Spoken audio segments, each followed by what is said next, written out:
A enkrat, če gledaš ta video, sem v Ljubljani, tako da, če imaš čas, lahko daj snemama. Zdravo, moje ime je Vanessa in dobrodošli nazaj na mojem kanalu.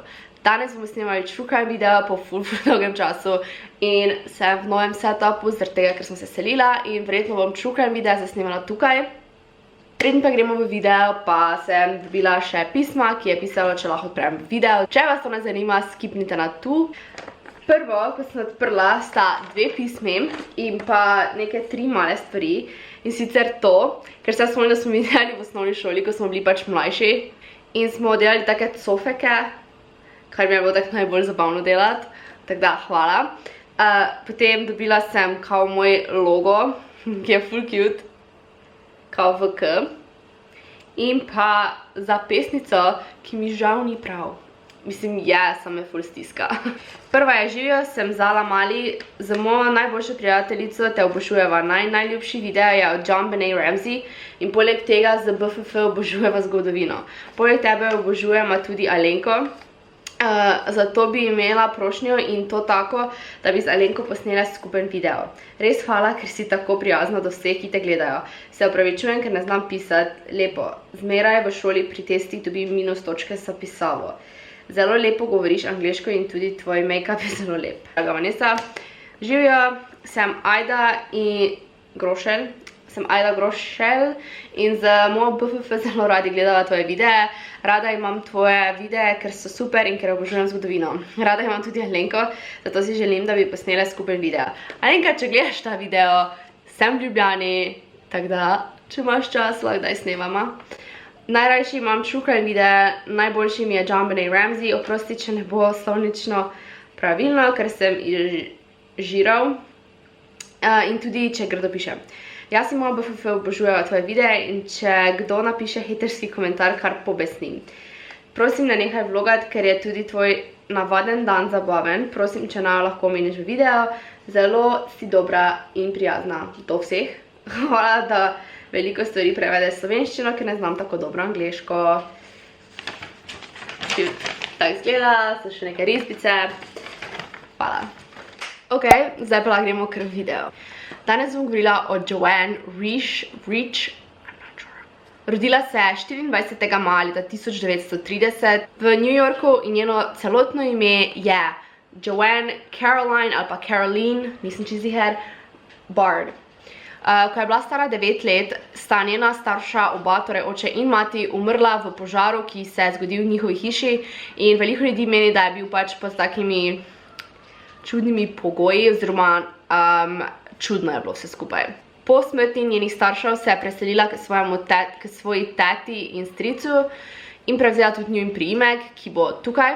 Veliko je bilo tudi govora o tem, da naj bi bila spolno zlorabljena oziroma nasplošno zlorabljena kot otrok, kar nikoli ni bilo potrjeno in sploh ne vem, odkot in zakaj so te teorije prišle. Leta 1952 je dobila diplomo iz angleške literature in postala tudi urednik pri neki firmi oziroma zmes se je predstavila, da zdaj ne bom naštevala vseh firm. Čez okoli 4 leta, torej 4 leta kasneje, je spoznala svojega moža po imenu Martin Reach, s katerim se je tudi leta 1956 poročila.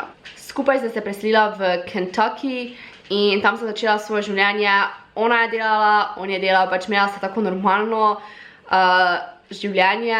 Leto zatem sta dobila prvega otroka po imenu Lillian, torej punčko, in pa leta 1959 sta dobila še enega otroka in sicer fantka po imenu David.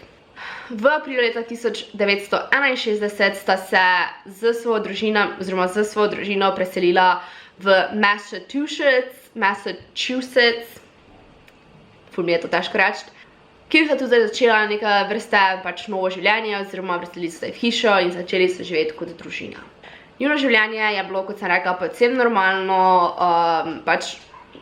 normalno življenje, vse do 24. oktobra 1961.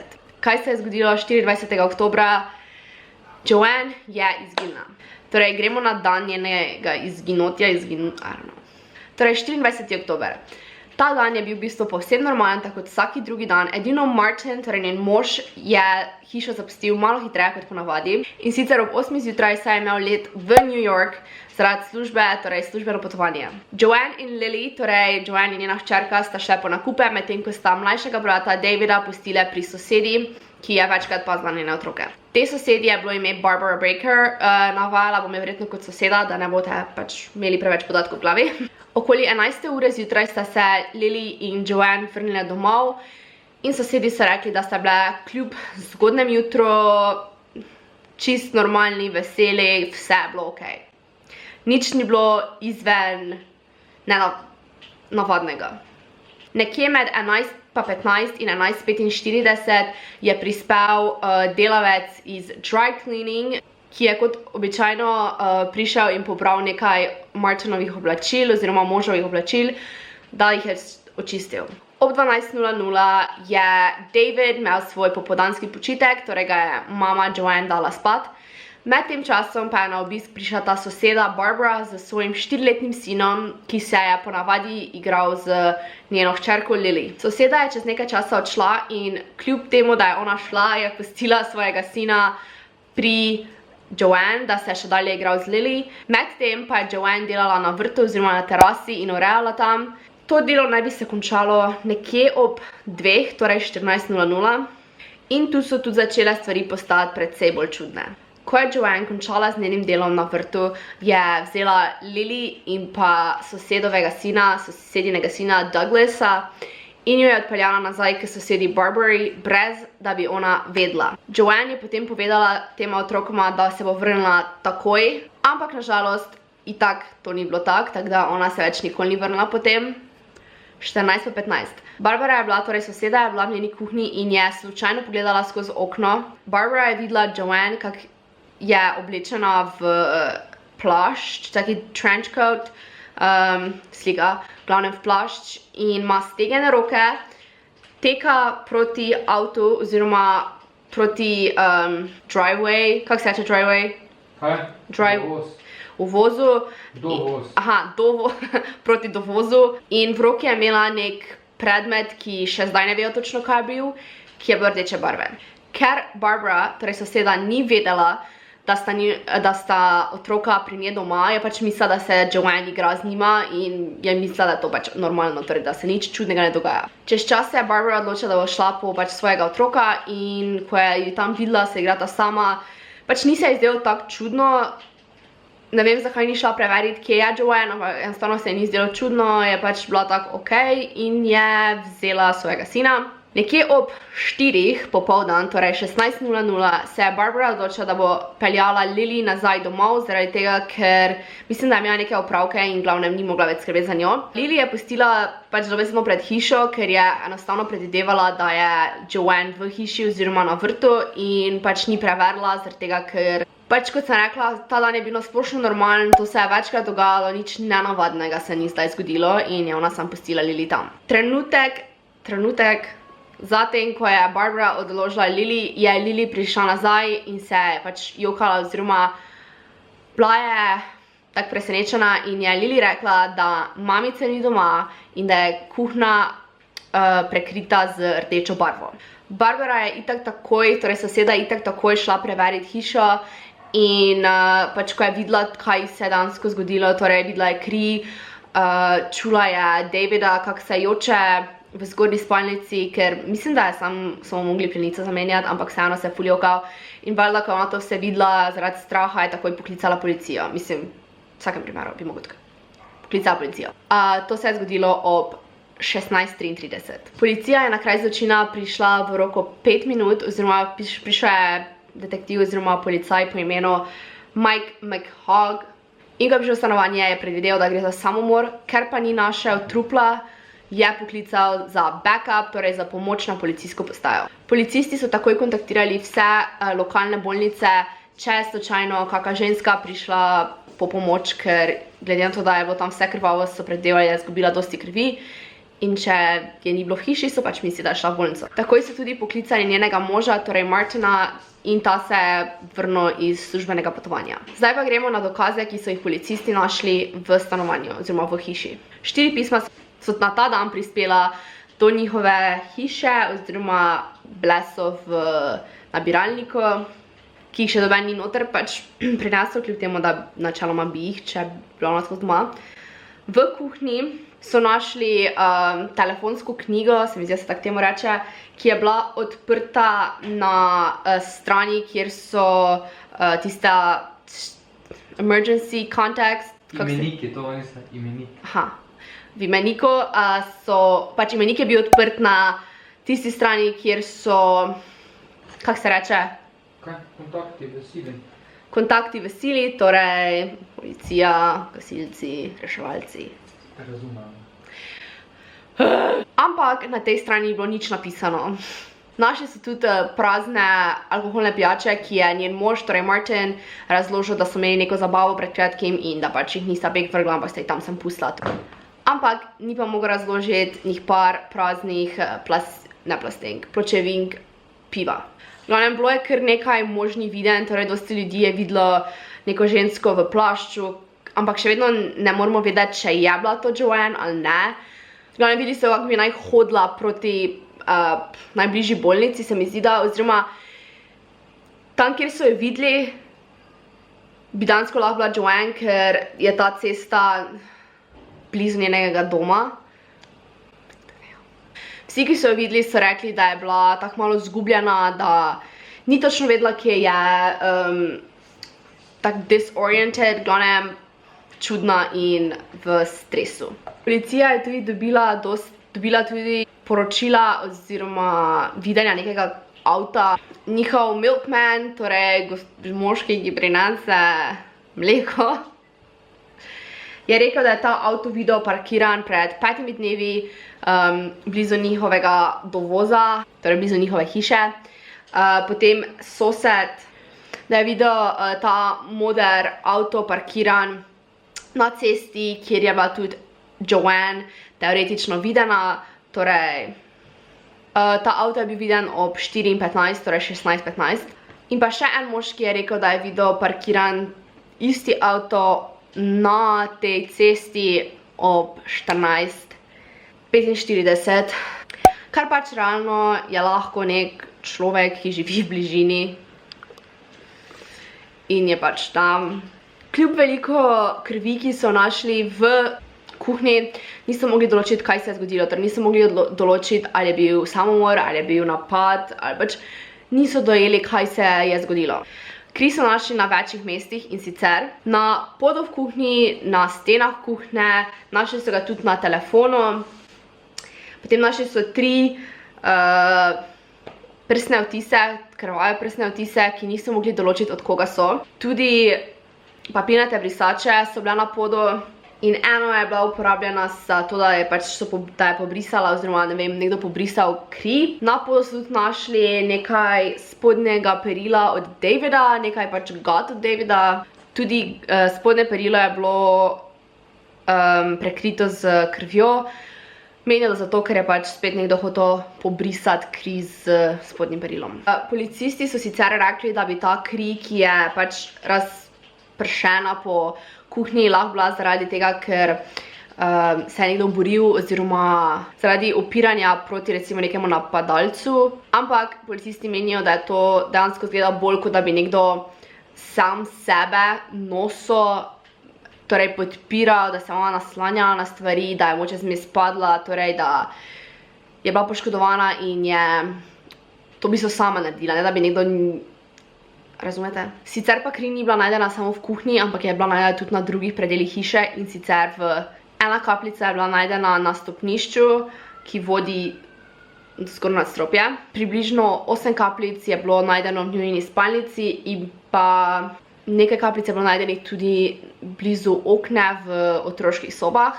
Še ena sled krvi je bila najdena, kako vodi iz hiše na dovoz, proti dovozu. Oziroma, ne točno vejo, ali gre iz hiše proti dovozu, ali gre iz dovoza proti hiše, ker ne vejo, kje se je to začelo. Ne vejo, začelo v kuhinji, v kakšnem avtu, pač pojma nimajo. Prav tako ne vejo, ali je ona hišo zapustila prostovoljno, ali je nekdo odnesel, ali je nekdo prisilil, v glavnem ne vejo nič od tega. Sled krvi, ki je vodila iz hiše oziroma v hiše, v glavnem se je začela ali končala tudi v avto od Joanne, ki je bila, avto je bil umazan na 3 mestih, in sicer na ogledalu, zadaj v predlažniku, pa nekje na oknah. Niso našli nobenih krvavih stopinj, torej menijo, da ali je nekdo bil ful previden, ali pa je imel zelo srečo, da ni pustil nobenih krvavih stopinj. Kri, ki so našli, je bila oziroma je bila skupina 0, in tudi sama Joanne je imela skupino 0. Policisti so ugotovili, da je Joanne zgubila okoli 240 ml krvi, kar naj sploh ne bi bilo life-threatening, oziroma toliko krvi, ko je ona zgubila, naj ne bi ogroževalo njenega življenja. Ampak, ker je tako razpršeno po celi hiši, zgleda, kot da je zgubila ful več, kot pa dejansko je. Zaradi tega primera je ena novinarka po imenu Serene Garrison se odločila, da bo raziskovala, da bo šla v njihovo lokalno knjižnico in raziskovala podobne primere, kot je primer od Joanne. In kaj je ona tam našla? Če je karkoli različno, je to zato, ker mi je zmanjkalo baterije na kameri in sem mogla počakati, da se napolni, tako da se opravičujem. Gremo dalje, da se spomnim, kje sem ostala. Torej, govorila sem o tem, o tisti knjižnici. V glavnem, ta novinarka je ugotovila, da je knjigo, ki je ona raziskovala, si pred roku 1 meseca sposodila tudi Joanne. In sicer ta knjiga se je šla o izginotju neke žene, kar je tako čudno. Potem je odprla še eno knjigo, ki se imenuje Into Thin Air, ki se tudi gre v bistvu o izginotju, in v tej knjigi ženska ena izgine na isti način skoraj kot Joanne, torej za sabo pusti packe krvi in pa umazano krvavo brisačo. In tudi to knjigo si je sposodila Joanne. Potem pa se je skupina prostovoljcev odločila, da bojo šli skozi pač v bistvu vse knjige in da vidijo, katere knjige si je vse Joanne sposodila. In v času poletja leta 1961, ona pa je potem izginila oktobra, si je Joanne sposodila okoli 25 knjig in večina knjig se je šla o umoru ali o pogrešanih ljudeh, torej izginotju, kar je tak, what? In zato je prišla teorija, mislim, je potem nastala teorija, ta novinarka je naredila to teorijo in veliko ljudi se s tem strinja. Menijo, da je Joanne dejansko zaigrala svojo, ne smrt, ampak pač da je ona to vse zaigrala in je dejansko sam zginila in je šla živeti novo življenje nekam drugam. Teda, to je prva teorija. Zakaj? Veliko ljudi to misli, zaradi tega, ker kot sem rekla, je Joanne imela težko otroštvo, umrla sta ji starša, naj bi bila celo nekaj zelo rabljena, nekaj v tem smislu. Potem pa tudi niso našli dobenega dokaza, da bi kdo Joanne napadel, da bi kdo želel kaj žalega. Nič niso našli, pač njen mož, tisti milkman, potem poštar, glavnem vsi, ki bi lahko kaj naredili teoretično, ko so bili v tem času tam, so imeli dejansko svoj alibi. Kako se reče alibi? Alibi. So imeli svoj alibi, res? Ne, mislim, da. Ne vem, kako se temu reče v slovenščini, ampak pač bili so nekje, torej niso mogli Joanne nič narediti. Torej, ni dobenih osumljencev, ni dobenih dokazov, da bi bilo dejansko, da bi kdo kaj hotel narediti Joanne. Torej, gremo na teorije o njeni smrti. Prva teorija, ko sem zdaj govorila o njej, je to, da je ona dejansko fejkala svojo smrt oziroma svojo izginotje, da je ona to vse sama naredila. To je prva teorija. Druga teorija je itak, da je nekdo ubil, ne vemo sicer kdo, nikjer nisem našla torej točnega podatka, kdo bi lahko bil, teda sploh ne vem, zakaj ta teorija obstaja, ker ni dobenih dokazov, da bi kdo kaj hotel narediti. Potem je tretja teorija, v katero verjame tudi njen mož, oziroma njen mož je umrl leta 2009, če se ne motim, ampak on je verjel, da je Joanne še vedno nekje, da je izginila zaradi tega, ker je imela neki, ona amnesia, ko pač pozabiš, ali pa da je imela neki psychotic break, torej da se je v bistvu malo zmešalo in da dejansko ne ve, kje danes stanuje in je pač zato mogla začeti novo življenje, torej da ona nekje živi, ampak ne ve, kdo je, torej se ne spomni svojega življenja. Veliko policistov verjame, da je umrla, kot sem rekla, ampak ne vem, ne vem z kakega razloga. Torej, eni mislijo, da si je sama hodila kaj narediti in ko je potem dansko tavala po cestah, da je izkrvavela, da je slučajno kam padla in se je kaj zgodilo, ampak potem smo spet tam, da bi mogli najti neke ostanke, tako da pač ful čudno je to vse skupaj. Glavni policist, kakorkoli detektiv na tem njenem primeru pa je bil Chief Allego in on je tudi potem, ko so pač nehali raziskovati ta primer, ga še vedno raziskoval in rekel je, da ima eno svojo teorijo, kateri nisem nič šla doben, pač da je noče povedati, torej on je umrl, da nikoli ne bomo vedeli njegove teorije, v glavnem, on je imel teorijo neko drugo, da me ful zanima kako, ampak je nikoli ni povedal. Je pa trdil, da bi mogli najti neke kosti, neke ostanke, on je sam čakal, da se bo to prikazalo, ampak se nikoli ni, torej mislim, da je on mislil, da je ona umrla. Je pa potem rekel, zadnja stvar, ki je on rekel v tem primeru, je rekel, people don't disappear without a trace. Torej, da ljudje dansko ne izginejo brez kakršnih koli sledi. Sem pa našla eno ful meni zanimivo teorijo na internetu, mislim, da na Redditu, I'm not sure, ki je napisal, tukaj bo njegovo ime in vam bom jo prebrala. On misli, da pač glede na to, da je Joanne tako na hitro poslala otroke Barbari, da je pač bila, da se je mudilo, torej da je nekaj bilo narobe.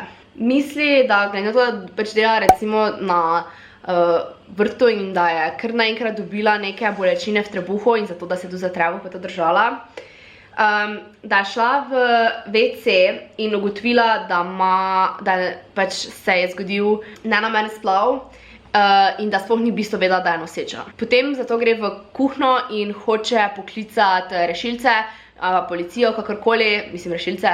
911 takrat ni obstajalo, in zato, da je šla tja v tisti imenik in pogledala telefonske številke, ampak ker jih pač ni imela, potem ko je izgubila zavest, kakorkoli je padla in vtrgala zraven tudi telefon, glede na to, da je telefon bil vtrgan iz stene.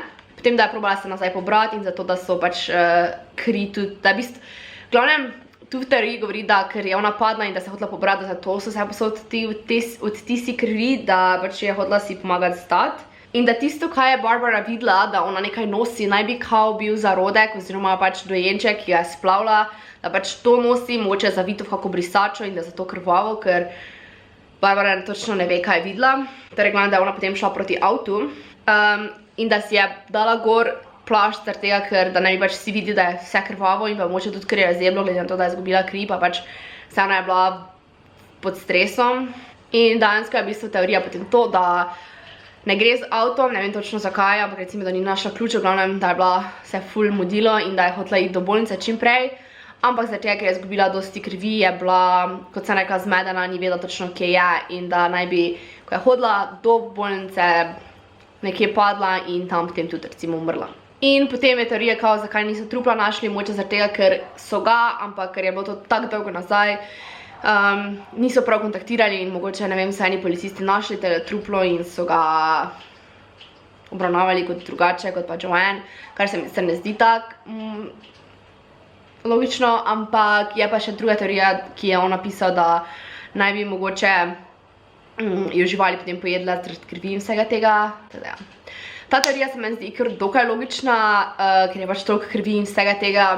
Teda se mi zdi zelo zanimiva in logična, kot sem rekla, ampak še vedno mi ni jasno tisto z onimi knjigami, ki si jih je ona sposodila. To mi ne gre v glavo, ker kako naključje bi bilo, da je ona dejansko se je vse to zgodilo in da ni povezano s tistimi knjigami, torej da je bilo vse naključje, da ona nisi sama tega naredila, kar je tako, pač meni se zdi to ful zanimivo.